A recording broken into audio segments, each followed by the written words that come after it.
was looking for the good in a fire that burned my house down. Was a light that led the way from my cold and lonely hometown. But now I'm growing up, I see anew by starlight. The monster in the embers will not be stopped by night. So I turn to lonely flight.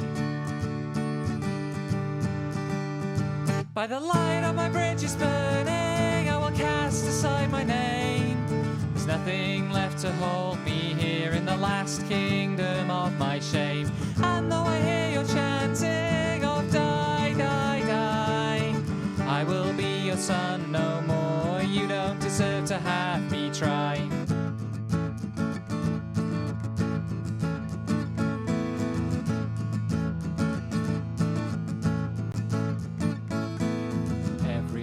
Is knives in the land where empire started, in the graveyard of the future where the island soul departed. And your father told you lies about where to find your heartbeat, so you play the game of progress where there's only win or cheat. I'll embrace my first defeat. By the light of my bridge is burning, I will cast aside my name. There's nothing left to hold me here in the last kingdom of my shame. And though I hear your chanting of die, die, die, I will be your son no more. You don't deserve to have me try.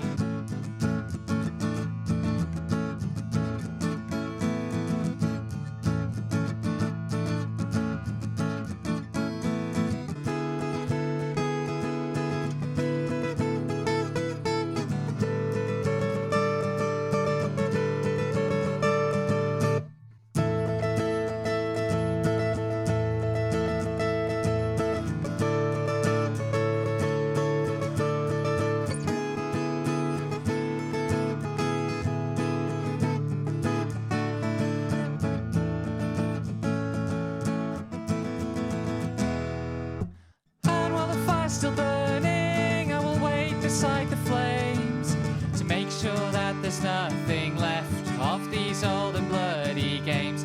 And every twisted empire that fell in ages past proves time's final whisper, let all dominion fall to ash. By the light of my bridge is burning, I will cast aside my name. There's nothing left to hold me here in the last kingdom of my shame. And though I hear your chanting of die, die, die, I will be your son no more. You don't deserve to have me try.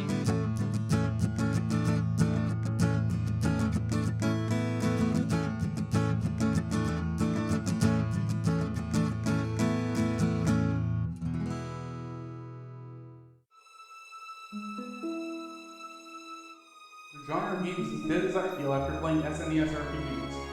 I have to explain the time crash. I told you that metaphysics was shit! It's irony, it's cool. Where it's like in this modern meme age, you just have to stand up. The modern meme age.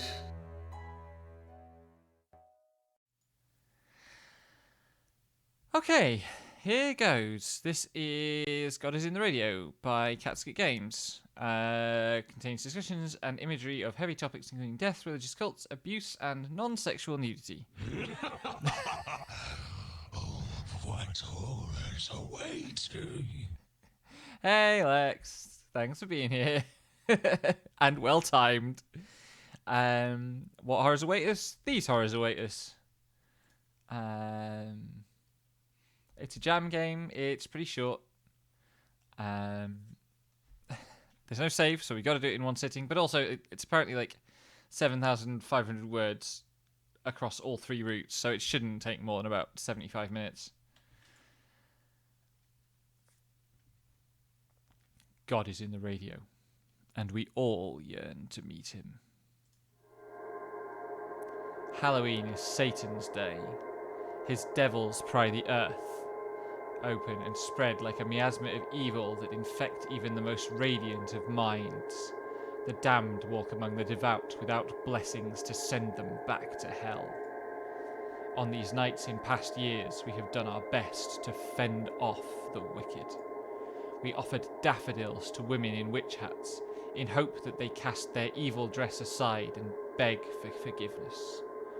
We painted music notes on our doors and hung parsley from the handles as we huddled inside, holding hands and singing songs. We tried to pray the horrors away. No one would accept them unless they were coated in sugars and dropped into pillowcases. God has given us a gift today. The High Priestess delivered a message at the dawn of this sinful day.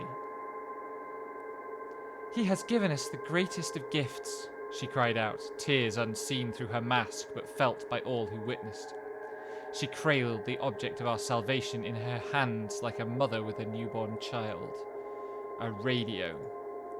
He told me that he is here among the radio waves, weaving his web of glory and light through each station. His sound is angelic. His sound is calming. His sound is a bright rush of sunshine which instantly cleanses the body of its sorrows. It has made us all happy. It has made us all pure. It has made us all saved. Praise be the almighty light. Praise be the almighty peace. We sang as if our hearts depended, voices hoping to hit notes high enough to take us to the clouds. Well, why don't you turn it on? Asked the fool, the childish warmth in his voice brought life to the white rose attached to his coat. Hang on, I should tweak a thing. Properties, don't capture the cursor, that's weird and distracting. If we play his music to the world, they can all be forgiven and sing along. They will be saved. Do you jest at a time like this? The star replied. Her index finger twirled idly around a long strand of hair. All gifts come if we believe that our love is enough. Beauty Almighty has given me the signs, and he has given me permission to share them with the Arcana. He has given us guidance. He has given us light. We opened our ears and our hearts to the instructions of our Lord. He has given me a location for our gathering of songs. It is an old home with cracking foundation and bug-eaten porches. Om nom nom. It has not experienced the song of life since the death of its owners. Their bodies now are black and sticky like sap, moulding deep with its wood floorboards. We are to travel together in 2 lines. The fool will stand next to the magician. Behind them will be me and the Empress, and the list goes on. You each know your numbers. I, Death, will stand with the hanged man on my left on our pilgrimage to decay. In this house, the rooms are open. His music can flow freely, the High Priestess advised, as if to calm the hidden uncertainties of the Arcana. He has told me that doing it in the public eye may warrant unwanted attention and ruin our preparation. I felt Temperance breathe a heavy sigh of relief behind me. We shall walk side by side for him. We shall sing sweet songs for him. The High Priestess cleared her throat and raised a hand above her head, bringing the Arcana to a pause. We shall sit in a circle in the living room in silence, waiting for his sound to ring in our ears, she continued. The fool will be gifted the radio at whatever the default frequency is. He is free to tune it whichever channel he wishes. The fool shall sit for a few moments and listen for his sweet song. If the fool's channel is not the one, then the radio is passed to the magician, who will tune it to whichever channel he wishes.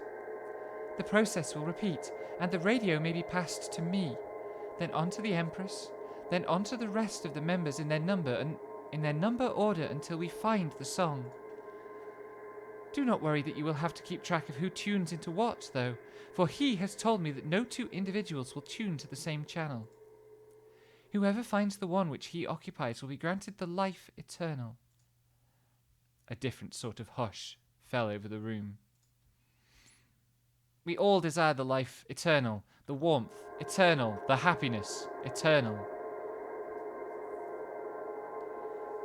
No one has witnessed a true life eternal since the embrace, the lovers remarked. She had always held the ashes of her husband in her hands. She could never escape the burden of her choice. He has told you if he will grant life eternal to even those... Try that again. Has he told you if he will grant life eternal to even those left suspended in the emptiness? The High Priestess did not respond immediately. She closed her eyes and took a deep breath. Excuse me. He has told me that all will be taken care of, she replied. The Almighty Light will grant both of you his light, should you be the one to find the signal. We will celebrate, and we will find whoever is given such a gift a suitable replacement in the Arcana. The gift of the life eternal. It made me feel...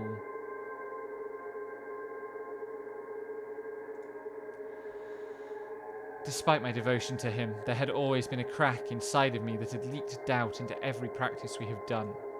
We did not know what the life eternal does to a person. What if it ripped us apart and caused us a fast rot? What if it drowned us in the air which we breathed? I feared what was to come. May he make us eternal. May he love us eternal. We are to leave immediately, the High Priestess announced, clapping her hands together. May his light, his love, and his sound guide us home. Each member of the Arcana collected themselves and began to file into 2 lines. I looked over to the hanged man, whose wrists were eternally bound together. He gave me a smile that I could not see through the mask, but I felt it in the way his eyes softened. Do you secretly doubt his power? The hanged man smirked through the opaque casing of his mask. It is one thing to be nervous, but you must let go. The life eternal is the greatest gift of all, better than life itself on this dying rock. I shot him a confused look. How could he have known of my doubt? You will be all right, child. Even he can deny what seems to be inevitable. All you must do is surrender yourself. If the hanged man knew of my hesitation, what did the others know? I keep yawning because I'm having to use too much breathing to do all the lines. And now it's making my eyes water. Led by the fool and the magician, we began our journey to the dishevelled house on the edge of town, forgotten by all but his worshippers. We sat in silence for the entire walk. We wanted to save our songs for whatever sounds God wanted to reveal to us on the radio. The High Priestess carried the radio like the lovers carried her ashes. Both were life. Both were second chances. As we approached the house, I couldn't help but reflect on its beauty. It must have been abandoned for a while, as it was hidden by overgrown trees and its own disrepair. The windows on the upper levels were blooming with splinters and cracks. 2 rocking chairs sat on the patio, missing their soft pillows and decorations. What was most surprising, though, was that the front door was open. What was inside? Something unknown. The door could have been blown open by the wind, or perhaps it was unable to hold onto the wall by oxidizing hinges. Teenagers touching the sacred matter of death could have been exploring and left the door open in a hurry. Whatever it was did not matter. The pathway was open to us now. The house is beautiful, isn't it? The hanged man mused, pointing one finger to its rooftop. I could live in these walls, with some cleaning, of course. The history that we will make will do well for the housing market. The rich love haunted dwellings. I left the hanged man to revel in his own humour, choosing instead to focus on the nature around us. Despite it being the end of October, many leaves which clung helplessly to branches remained green. Dull, desolate greens, but they were unlike the warm oranges and yellows that we had seen on our way here. Dead trees that feign life in order to attract the living. There was a shrieking sound that blended into the foliage above us. I tilted my head up towards the setting sun to find the source. A great horned owl sat on a bare branch that looked as if it curved above the house, forming a wooden dome. Its howling shook the leaves which dangled helplessly and caused some to fall, either to be carried by the invisible breeze or to find home in the dirt. Once I came within its view, however, its shrieking melted into a silence. Its yellow eyes bared into mine and froze me in place. I felt something bump into me from the back. I turned my head to see who I had bumped into. The owl immediately returned to its song of screeching.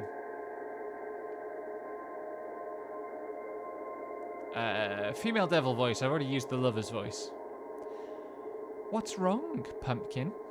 The devil asked, melody of madness weaving between each of her words. You aren't doubting the Almighty's song, are you? If you are, you shouldn't ruin the opportunity for the rest of us, right? The hanged man shook his head. The owl stopped its screams as soon as it saw death. Would you not be curious as to why the messenger of disaster falls silent upon you? Fair enough, is all that the devil said. Temperance, her walking partner, merely put a quiet hand on the devil's shoulder, urging her to continue. And so, we walked. Once the fool reached the house's door, the lines braided into each other to form one. In order of our positions in the major arcana, we entered the house, filling its emptiness with light and sound for the first time since its owners first sank into the floorboards. Inside, the house harbored its own chill. The moon wrapped her arms around herself, rubbing circles into the skin with her thumbs. Her brother, the sun, watched with one sullen eye. He started pulling off his jacket, but he hesitated and slipped it back over his shoulders. Hydration check. We stood in a circle, with the fool and the magician in the north face of the room. The hanging man and I lingered at the south. The high priestess stepped up from her spot and placed herself in the middle so all members could see and hear her. Just to remind everyone of the rules, you will be passed a radio by one of your fellow members of the Arcana. You will then tune in to any station you desire. If it is the station with his song, we will know. If it is not his station, pass it to the member to your left. We will repeat this process until it has been found. A light yet melancholy voice rang up from the collective. Question, if you don't mind. Strength asked, raising her hand. The high priestess nodded, allowing her to continue. Do you believe the Almighty will give us hints as to where his station is? Though the radio is filled with sin, a small number of stations manage to play almost worthy music. We could mistake it for his song. Another voice spoke up, deeper than the previous. What if we are unable to hear it? The Empress pondered, fingers interlaced in her lap. We may be worthy of his love, but we are only human. We may not be able to hear his gift of music. I believe we'll be able to hear, the High Priestess answered, confidence overflowing in her voice. Perhaps it will not be heard in our ears, but it will be heard in our bones, within our blood, within our brains. And what of the signs? Justice asked, her fingers tapped impatiently against her knuckles. He has not told me this himself, the High Priestess warned, but her face stayed strong throughout her words. But I believe we will hear bits of it in between the stations, and the closer we get, the louder it becomes. Now, does anyone have any other questions or comments before we begin? She offered, leaving us in silence which begged to be destroyed. Did I have any reaction? I'm going to swallow hard out of nerves. My hands fidgeted, thumbs rubbing hard circles into the bones of my wrists, nails scratching where the skin was most frail, fingers recreating the rhythmic movements of a snap without creating the noise. I could feel sweat cling to the smooth... Hey DJ, thanks for coming by. How's it going? I could feel sweat cling to the smooth interior of my mask and stick to my hair. Oh my god, I need a Hierophant voice. I'm running out of voices because the Major Arcana is too many characters. Are you nervous, Death? The Hierophant asked. Do not be afraid, my child. You, Death, should not be afraid of the inevitable. We will give everyone the light of his song, and we will give to him whatever vessel he needs to finally be heard by all who resisted. His words did nothing to soothe the anxiety which pooled in my stomach. My foot tapped anxiously on wood floors that feigned strength. I was not afraid of dying. I was afraid of transforming. May he make the world his light. May he make the world his love. Praise be to the Almighty. We finished our chants of unity with excitement gently baked into our voices. The High Priestess handed the fool the radio receiver before returning to her spot. With a roll of her wrist, we sat down in one fell swoop. All of our eyes were on the fool, who was barely able to contain his excitement. He turned the radio on and immediately went scouring on the waves. 88.5, he announced, holding the receiver close to his ear to listen for the gift. But whatever he tuned into was only static. The fool hung his head in shame and handed the receiver to the magician. Did you really believe you could get it immediately, especially by tuning it so low? The magician could only laugh as the fool tried to hide himself in his jacket. When it was his turn, however, his eye was wide with confusion. His hands were moving, cradling the radio with one and tuning with the other, but the action did not seem like it was his. What's wrong, magician? The moon asked, leaning from her cross-legged position to get a better look at him. Are you in control? 107.7, the magician replied, a frantic tone that was being swallowed by the emptiness in his voice. He handed the receiver off to the High Priestess. It felt as if another's hands were guiding me. The High Priestess looked calmer than the man next to her. She gave the receiver another cursory glance before her hands began to work the same magic of tuning at the mercy of something invisible. 92.3, she muttered. I think I understand why we cannot pick for ourselves. The receiver was handed off to the Empress. The High Priestess's hands were shaking. The Empress was more careful, more grounded in a realized reality than the worshippers who came before her. She examined the bright numbers of the previous station and ran a finger along the radio's antennae. She tuned the radio with the command that she was always known for. Her eyes closed, and she let her own faith choose the station for her. 93.5, the Empress announced, and from here she passed the radio to the Emperor.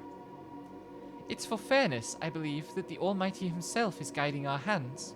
He has already selected who will be the one to harbour his song. The Emperor thanked his wife quietly for the gift of the waves. If we hear bits of his voice through the radio, we will be more likely to want to tune in station by station until one of us reaches it, he explained as his hand fiddled with the knob. How, then, would it be fair to those who did not have a chance to tune the radio at all if someone found a sign at the beginning, and each member before them took small steps until the prize was reached? One moment.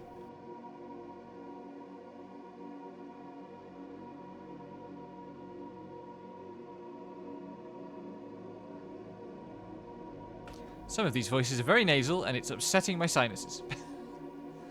So the one who would receive the life eternal, the one who would find God's song on the radio, was already predetermined by him? 89.5, he nodded, and passed the radio on to the next member.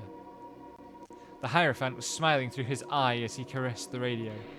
He began tuning the radio to find the next station. Oh, isn't it... Oh, he's singing. Oh, isn't it wonderful how the divine drives us, he sang, allowing himself to be pulled by the strings of fate.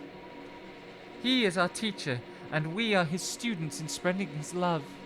We are the ones who carry his lessons. Multiple other members nodded along to his words. Others seemed too focused on the radio itself to have a reaction. 106.3, the Hierophant hesitated on his answer, as if he was focused on something else. He brought the radio receiver to his ear and narrowed his eye, focusing on finding a musical path of breadcrumbs. Do you hear that? He asked. The Hierophant handed the radio off to the lovers. Hydration check. She held the radio up to her left ear, listening in for whatever the Hierophant was hinting to. The lovers gasped, hugging the radio with glee. I can hear him! She shrieked. She brought the radio to the urn that was sitting next to her, as if trying to force her dead lover's ashes to listen. I can barely hear his melody. We must be so close. Oh, what a beautiful sound, the Wheel of Fortune beamed, leaning her head on one cheek. Her eye was alight with amusement. What light? Let's go deeper for that. What light, for sure, the tower agreed. His fingers sat at his knees, interlocked, decorated with small cuts and bruises. What were they talking about? I could hear nothing. The lovers let the Almighty guide her hands across the knob to tune the radio. Those on either side of her watched with intent and curiosity. 95.1, she read, and the previous happiness left her voice. Hanging her head, she handed off the radio to the chariot. The chariot paused once they received the radio. They studied each detail with scrutiny, from the knobs to the speakers, from the lights to the antennae, from the material to the texture. It was obvious that they were frustrated. Nevertheless, they began tuning the radio for a new station, wrists loose, fingers light. I do not mind him giving me guidance and putting on a show, but I do not like these methods, they confessed. Are we to sit here in suspense when someone gets close to his music, only for him to take us far away from the light with the next tune? A new kind of silence fell over the crowd. I'd like my freedom to be level with my guidance. Though it seemed they did not want to continue the thought. My feelings do not matter. 105.3. The chariot handed the radio to Strength, who took it with open arms. Unlike those who came before her, Strength went immediately to tuning the radio. Not a single word poured from her lips that was not necessary.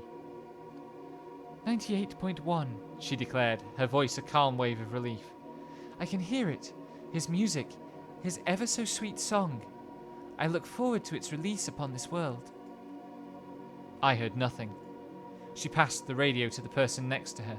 Although she sang praises, it seemed that she was thankful to get the device out of her hands. The hermit placed the lantern in front of them, replacing the empty space in their hands with the radio. The anticipation is hard, Chariot, they commented as they tuned the device. But it will be worth it in the end, will it not? We are worshippers, we are believers, and tonight we may become martyrs. Several eyes fell onto me. Death. The inevitable. 96.9, the hermit announced. Nice. They handed the radio to the Wheel of Fortune and picked their lantern back up. Why don't you put your light in the middle? The world suggested. The sun is tucked among the clouds and is about to go to sleep. We need to be able to see each other once his song has been found. The hermit took the suggestion, briefly standing up to place the light in the middle of our circle. Only the fronts of our bodies were illuminated in the flame's glow. I've forgotten what voice I was doing for the Wheel of Fortune. Which voice was I doing for the Wheel of Fortune? Now I feel like those outside, the Wheel of Fortune chirped, amusement at the tip of her tongue. It's like we're all sitting in one big circle to tell ghost stories. It was best not to talk about what we were not. She noticed her words and went to tuning the radio. It did not take her long to find a station. 105.5, she said, and with that the Wheel of Fortune quickly handed the radio to the person next to her. The hanged man took the radio into his hands. He turned to me and showed off its mechanisms without touching the knob. Cool, isn't it? He mused, tracing over the digital station numbers with his left index finger. The High Priestess shot him a glare from across the room, much like a mother telling a child to cease the fun. He tuned his radio until his hands lifted themselves from the machine. 99.1. The hanged man handed it to me, muttering a prayer of luck under his breath. When the radio fell into my hands, I could feel all 21 sets of eyes on my form. I wasn't quite sure how to react. I sat there, examining each shape and crevice of the device. Not once did I feel compelled by any force other than my own curiosity to tune the knob and find a station. Hydration check.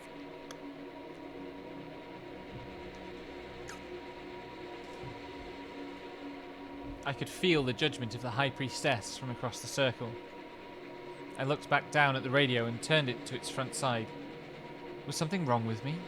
Was there a reason why he was not guiding my hand to find him among the waves? I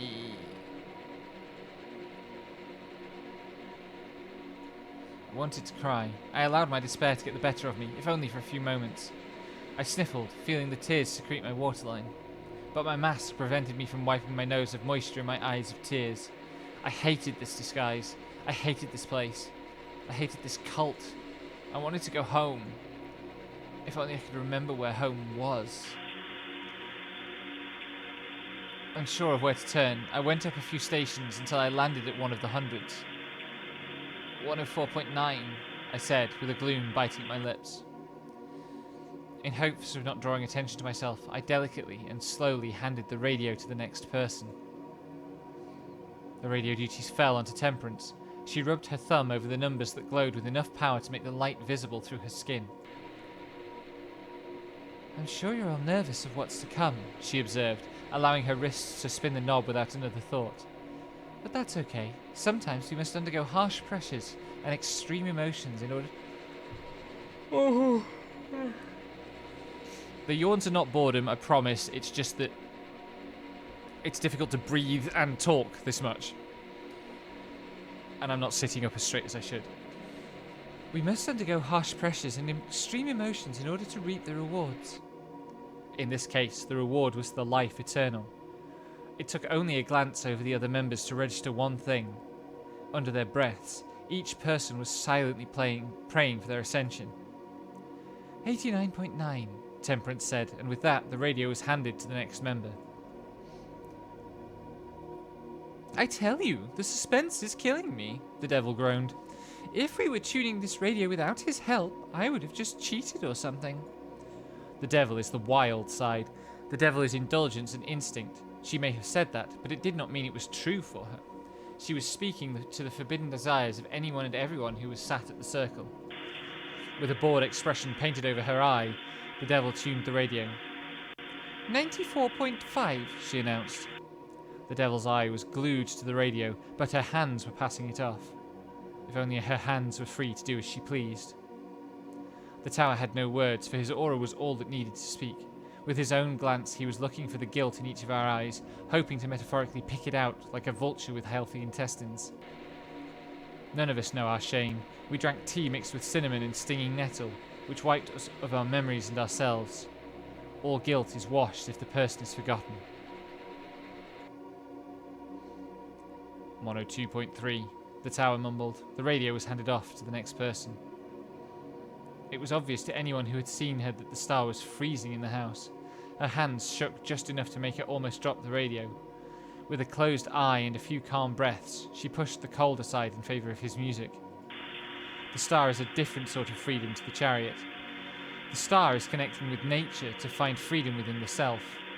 Our star was not able to practice this, as her hands forced her to find a new radio station. 104.5, she whimpered, immediately handing the radio to her sister, her arms wrapped delicately around her torso.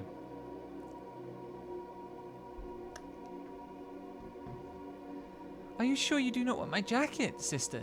The son offered. No, it's all right, the star replied. I am adorned just as he wanted. If he is coming to this world with his music, I must be exactly as the Almighty wants me. Something about that sent a shiver down my spine. Next up was the moon.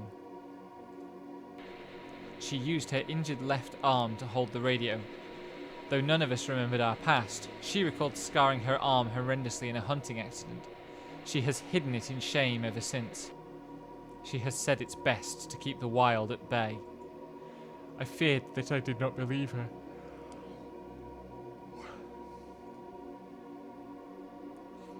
"95.5, the moon said, and with a flick of the wrist, she handed off the radio to her brother. The son was the youngest of the celestial bodies. The sisters cared for him like a doll, combing his hair and washing his clothes. Phantom feelings of fledgling siblings flutter in my brain, but the thought is quickly consumed by an eternal sludge. He was an artist, and it was obvious in how graceful and controlled his hands were when tuning the radio. I wish we were able to get to know each other better on a personal level. 103, 103.7, he mewled, and with another short pass, the radio was handed to the next member. Judgment was the newest member. I could not remember the man who had come before her. I'll admit, even though I've only been here for a few weeks, I feel that I am worthy and ready of whatever he has for me, she chortled with a tinge of confidence buried in her throat. If anything, she was free of any doubts that lingered in most of our hearts. Her tuning was quick and precise, much like her tools for healing when one of us had ever been injured. Only a week ago, she had bandaged my hand with the delicacy of a professional, even leaving a kiss for good luck on the fabric. 97.3, she said. She did not seem too upset that nothing had happened yet. We still had many channels to search through. Judgment gave the radio a kiss on the antenna, as if in apology, and handed the radio to the last member.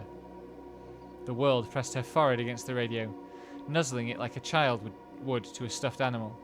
The Empress shifted her position, seeming amused by the action. Thank you for your gift, Almighty, the world praised. Thank you for this family. Thank you for your love. She placed the radio in her lap and began tuning. While Judgment was the newest member to join our Arcana, the world was our youngest. She reminded me of a sister I think I once had. Perhaps still have.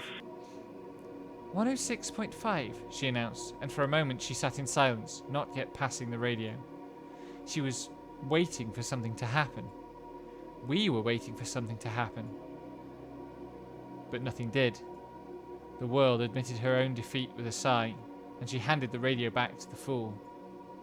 We continued this cycle once more, looking for the station. 91.9, 103.1.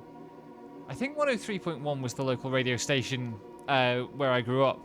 The first kind of pop radio station I listened to. I think it was 103.1. 99.9, 94.1, 102.5, 92.1, 89.3, 105.7, 90.5, 99.3, 106.9, 98.3, 104.3. I could tell by the hangman's second radio tune that the room was getting anxious. Eyes were darting across the room. Feet were tapping against the floor. Knuckles were being cracked. But they knew there was nothing to be done. They were being guided by a hand which was not theirs, playing them like actors of a suspenseful horror film. They were guided, but I was not. I had an inkling based on deductions as to which station was playing his music. I could not hear the sounds they had been describing. Angelic hums and radiance in the form of sound. Their eyes would light up whenever someone tuned to a number in the low hundreds, high 90s. I could use this opportunity as an escape. This was wrong. This was all wrong. I dropped the radio, allowing it to hit the floor and splinter into hundreds of pieces. Multiple of the members gasped, but no one had moved. I rushed instead for the middle of the circle, grabbing the hermit's lantern. I can't keep fucking living like this, I huffed, sweat beading down my forehead. They tried walking towards me, hands out, trying to calm me down. I swung the lantern in their direction and, in fear, they backed off. Monsters afraid of the light that they oh so worshipped. My knuckles turned whiter the tighter I gripped onto the lantern's handle. Then, the idea came. I threw the lantern to the floor. It exploded in a supernova of glass and metal, flying in all directions. The Arcana shielded their single eyes from the flying shards of glass. Burst forth from the lantern was the flame, which clung to the wooden floorboards like dust to black fabric. It quickly spread across the living room. I had no time nor desire to watch its flames blossom, and instead I ran for the door. I ran into the front door with my shoulder first, causing the door to burst off its hinges. I did not let that stop me, and instead I kept running. Seconds after I left the porch, the roof of the house came crashing down with a crackle of flames, wood, and glass. I did not care. Smoke had clogged my lungs, and my body was starting to feel numb. I had to keep going. And so, I kept running. Hydration check.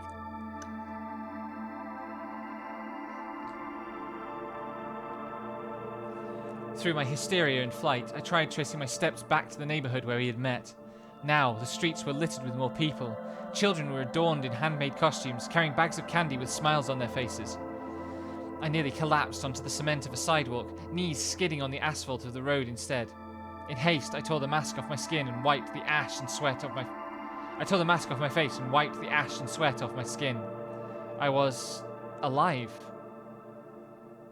Excuse me, are you alright? A voice asked.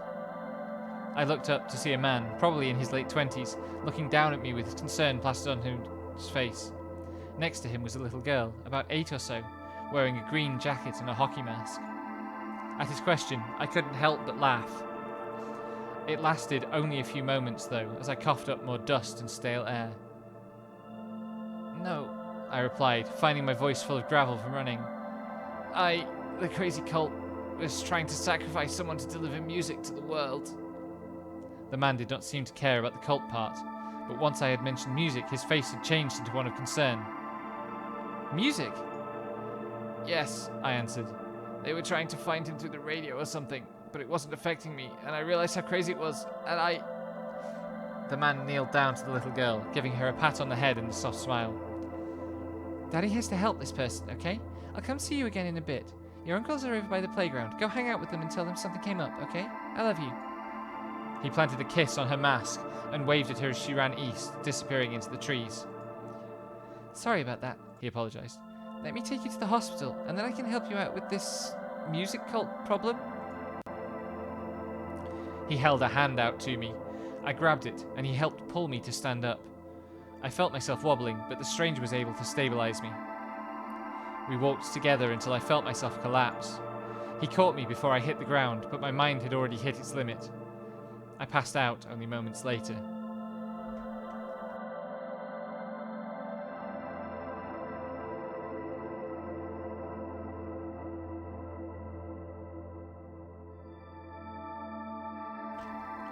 Death is inevitable, and we cannot escape it. But I sure as hell did for now. And that would be the doubt ending. Yes, I figured I was going to get the doubt ending. Given that I chose the doubtful options. That was pretty quick. I'm going to try one more. Because I can skip through a lot of the starting stuff. I think.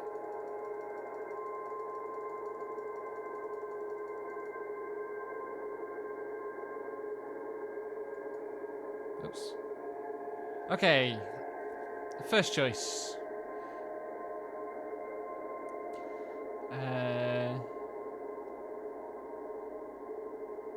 No one has witnessed a true life eternal since the embrace, the lovers remarked. She had always held the ashes of her husband in her hands. She could never escape the burden of her choice. Has he told you if he will grant life eternal to even those left suspended in the emptiness? The high priestess did not respond immediately. She closed her eyes and took a deep breath. He has told me that all will be taken care of, she replied. The almighty light will grant both of you his light, should you be the one to find the signal. We will celebrate, and we will find who has given such a gift, a suitable replacement in the Arcana. The gift of the life eternal. It made me feel hopeful. To think there was a God as great as ours that could break the inevitability of me, of death, was fantastic. I had always been excited to see what it would be like to surf forever between sunlight and prisms of colour. Life itself would grow in our veins and blossom from each pore. There would be no absolutes to hold us down, such as death itself. Is this the same as it was before? I looked over to the hanged man, whose wrists were firmly bound together. He gave me a smile that I could not see through his mask, but I felt it in the way his eyes softened.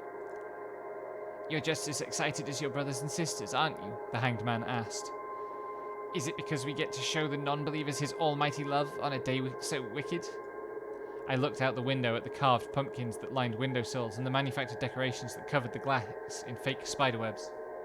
I nodded.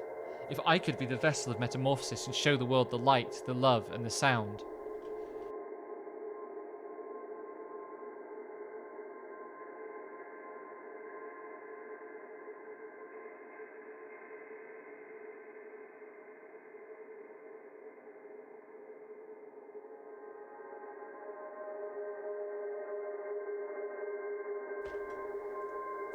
I would be repaying him with my devotion forever. Led by the fool and the magician, we began our journey to the dishevelled house on the edge of town, forgotten by all but his worshippers.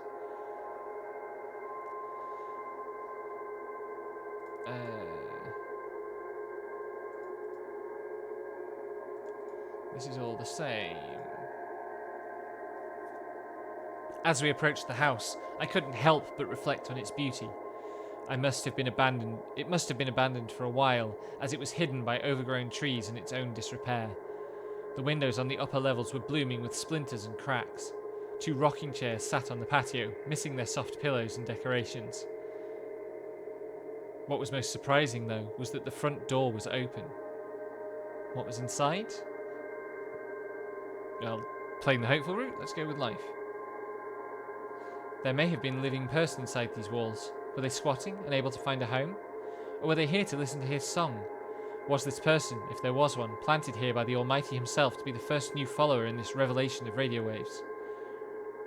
Though, getting my hopes up was futile. It could have just been a nest of animals.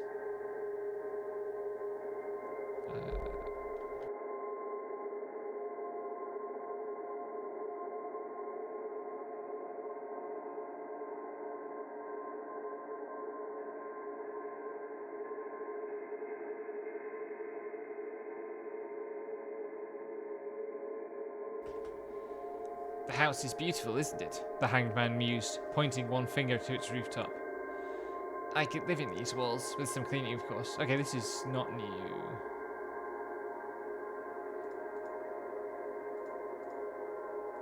This is the owl. Does the owl do anything different?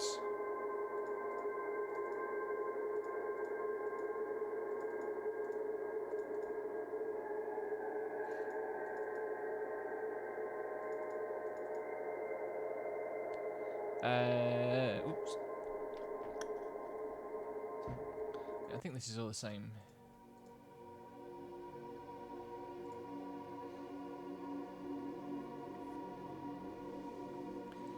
Now, does anyone have any other questions or comments before we begin? She offered, leaving us in silence which begged to be destroyed. I will shake in anticipation. I clapped my hands together, smile obvious despite being covered by a mask that restricted emotions. Praise be the Almighty Lord, I cheered, hands outreached to the ceiling, beckoning for an embrace from the cosmos. May the unknowing be embraced just as we are by him. The hermit stared at me with the most amusement out of the whole group.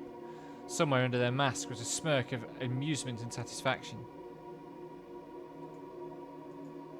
We finished our chants of unity with excitement gently baked into our voices. The High Priestess handed the fool the radio receiver before returning to her spot. With a roll of her wrist, we sat down in one fell swoop.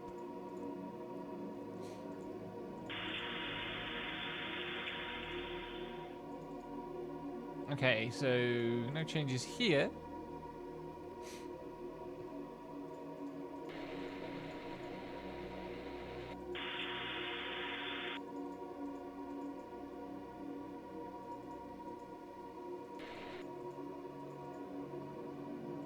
Yep. No changes here. All of this is the same.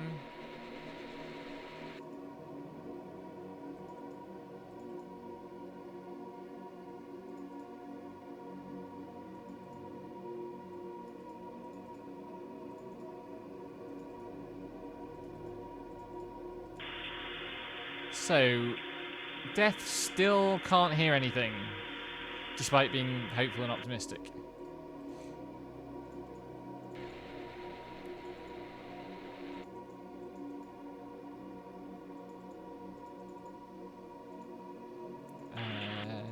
Strength.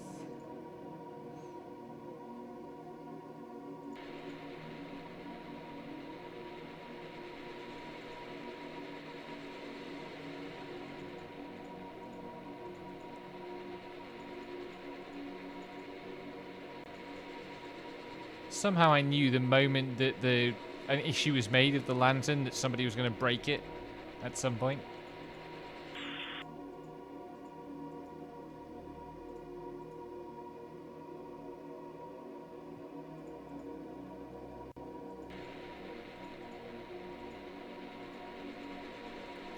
When the radio fell into my hands, I could feel all 21 sets of eyes on my form. I wasn't quite sure how to react. I sat there, examining each shape and crevice of the device.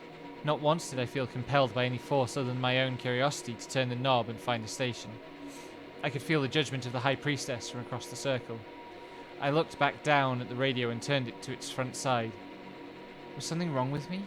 Was there a reason why he was not guiding my hand to find him among the waves? I grounded my beliefs. I closed my eyes and took a few deep breaths. This is wrong. There has to be a reason why he is not guiding me the same way as the others. I had given my life and its passions for this religion. For him, there has to be a reason, right? Perhaps I was the one chosen for the life eternal, chosen as the messenger of his word. Death is inevitable, but so is God's light. Unsure where to turn, I went up a few stations and I landed at one of the hundreds. 104.9, I said, with the gloom biting at my lips. I'm going to go ahead, see what changes next. It was fine for me to make my guess by my own hand. So this is... the whole thing's... it's gone all the way around the circle once now. And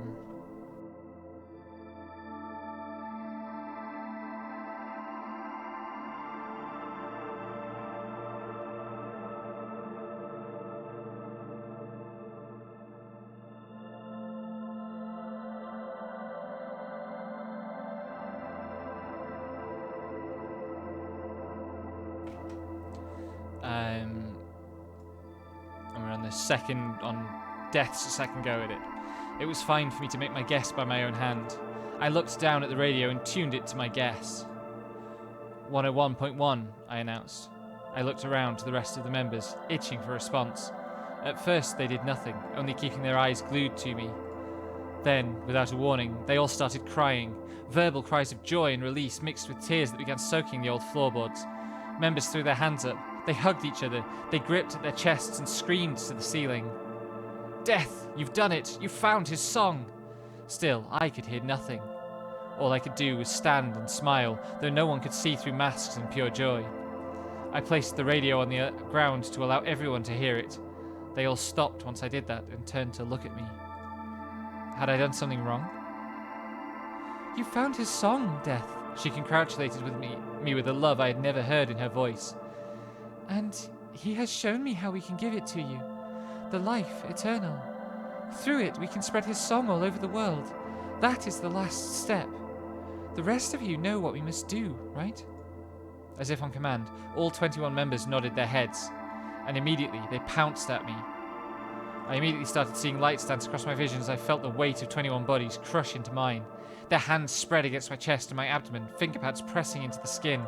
I choked back sobs, but I was unsure if they were out of relief and happiness or out of pain and sorrow. They ripped apart the skin. Each layer was peeled apart and cast aside, coating their hands in blood and organic flesh in such saturations that it was bound to slide under fingernails. I screamed. I couldn't stop screaming. The Arcana had found what they were looking for. Heartstrings, tendons, any bit of organic matter that clung to my body which could be used like strings on an instrument. Within my body, they created an orchestra of gore, playing along to a song I couldn't hear.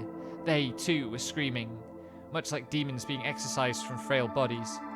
Eventually, my vision and my mind became too fuzzy, and the real world blurred with the tempting world of the dream. My life eternal was to forever be played as an instrument of his radiance. Death is inevitable, and we cannot escape it, no matter how much we hope for a life eternal.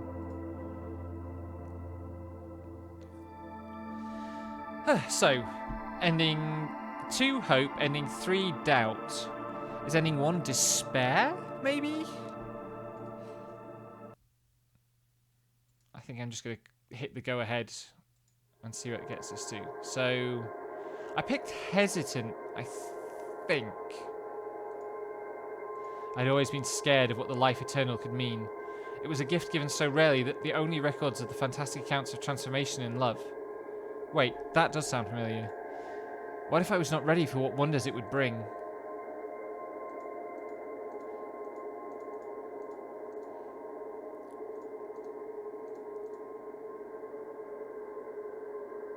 No, that's not so new, I don't think. Are you nervous? He asked, voice in a whisper no softer than a far-off melody. Don't worry, I understand. He has great plans for all of us. Whatever plan he has for you, death itself will be the brightest. How did he know I was feeling anxious? I shook it off and waited for the rest to assemble. Yep. So what was inside? I did something unknown. I did life. Something had died in there.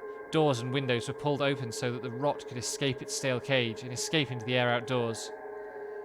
We now breathe in death.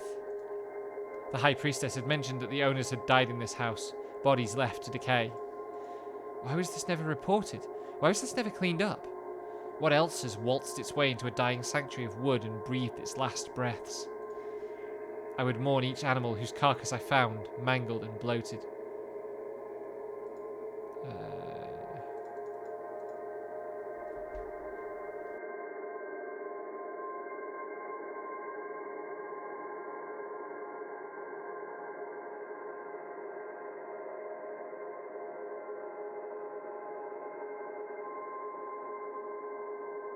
Sorry about my schnoz.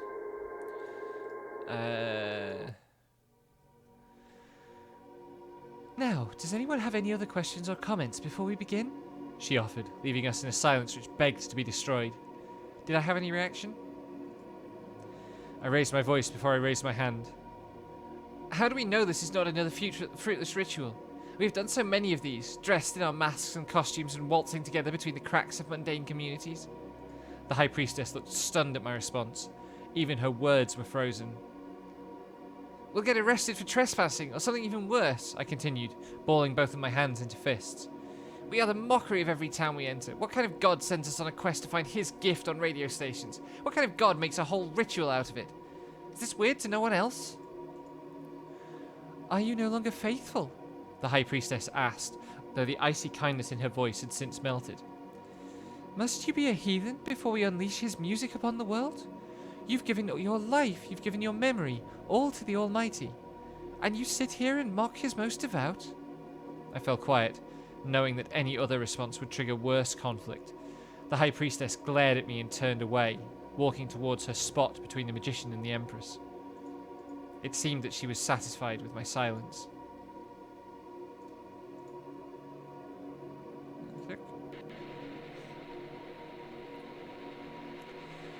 Why was there a reason why he was not guiding my hand to find him among the waves?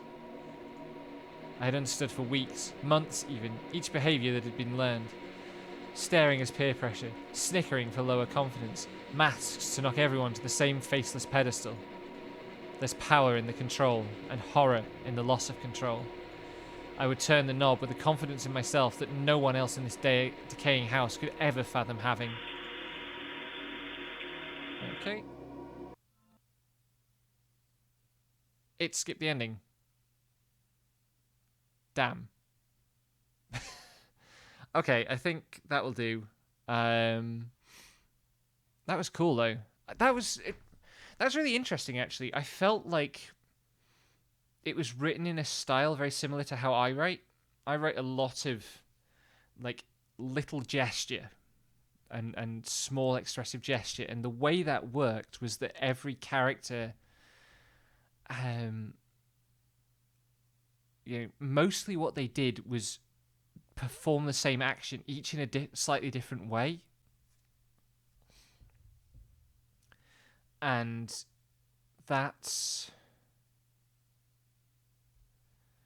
that's kind of the way I write. It's also very a story that I would try to write, I think, in that it's about it's very much about the kind of the person who is treasured and celebrated and uplifted by those around them, but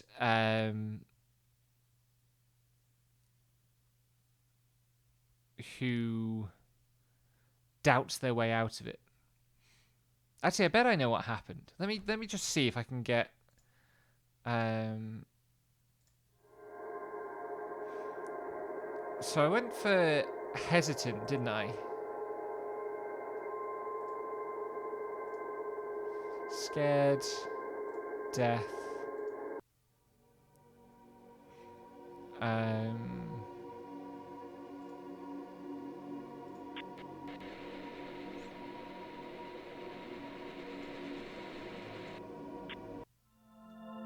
Right, this must be the third ending.